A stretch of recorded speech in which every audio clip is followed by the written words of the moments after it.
Why is it so hard for us to stay calm when a child has an explosive behavior? Because one of the ways our species was designed, we talked about this, Vicky and Stan and I talked about this in the first idea.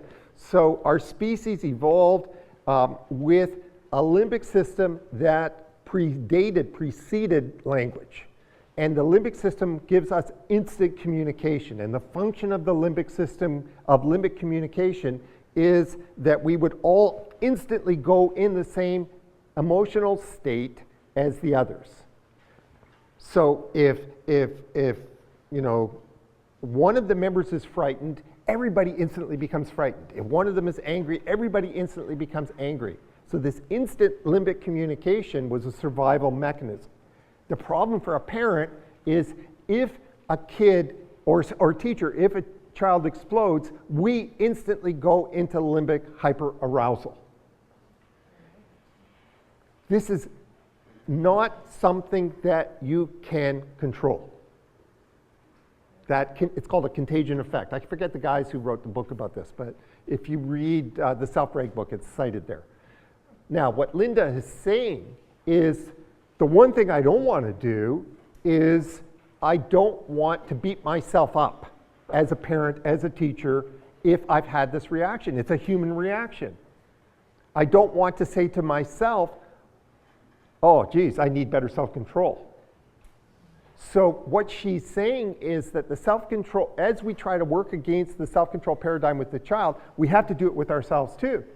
I can't now start to blame myself for having poor self-control. So is there a way for me to not have that instant reaction, which I'm going to regret? As a parent, I'm going to regret it way longer than my son's already forgot about the girl tonight. I'm going to remember this for the next 12 hours because I let him down. So if you understand why this is happening, that's the key here. The key here is there is a trajectory that's going on here. There is this inverted V curve. If I can understand why he's going up, what happens is it turns off my alarm. So you're saying reframe and recognize? Yeah, that's what I'm saying. Yeah, that's what I'm saying. Instantaneously. Yeah, that's what I'm saying. If you that's so good. If you reframe, one of the big benefits of reframing, okay, so what I now see is, I now see that I don't care is a limbic utterance. I now see the explosive behavior is a child has gone into fight or flight. If I reframe, one of the biggest effects on me is my alarm doesn't get tripped. Yep. Go ahead, no.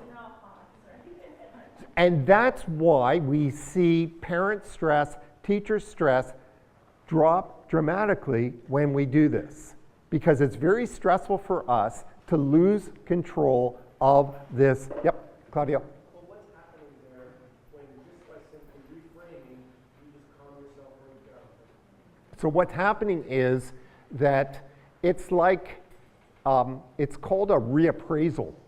And so we have, as the beneficiaries of this huge prefrontal cortex, we have the machinery. I can't think of the right word. Say it louder, Brenda. It's two pathways, right? There's two pathways, right? There's a top-down and a bottom-up pathway. And with this top-down, we have, if we can reappraise, we have within ourselves a mechanism that prevents that explosion in our own limbic system from happening. Just seeing it differently stops it from occurring. It short circuits this subterranean explosion. I'm not saying it well, but you get the point. Okay, so we look at the kid, right? And we say, okay, so the kid feels this huge threat. Well, so do we. We feel this threat too. Our threat detection system, we go into this automatic threat response by the child's behavior. And we can have this. I have seen this with babies. I have seen parents have this with, I actually once saw it with a 9-month-old. Remember we wrote that one up, Sonia. the father that thought that, that his 9-month-old was sadistic. Well, he had been reading Watson. So our threat response can be short-circuited. It can be, we can stop that from occurring. And what happens is, so we keep on talking about, you ask why now, and the reason why we do that is simply asking why keeps that high system, the executive function system that Brenda was talking about, keeps it in control, keeps it working. And just having it working is enough to stop that reaction.